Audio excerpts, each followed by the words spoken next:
Okay, hello everyone. This is Casey from WebBuddy. In this tutorial, I want to share with you a very quick way to optimize all the images in your website so that you can achieve a better score in your website loading.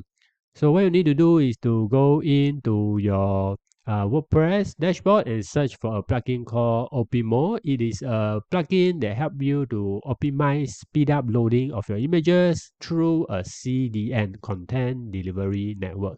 So once you have activated the plugin, you can go to the dashboard, Optimo setting dashboard, and you can see that the free plan you have 1000 free monthly visit, which may not be enough for most website. If you have a small website, this is enough. If it's not enough, you can go to setting and you can enable Optimo badge to get 20,000 more visits. Okay, the reason why I want to recommend Optimo is because I've tried many image optimization plugins, some with very technical setup, some give me errors, and Optimo is the only one that achieve great result in a short time.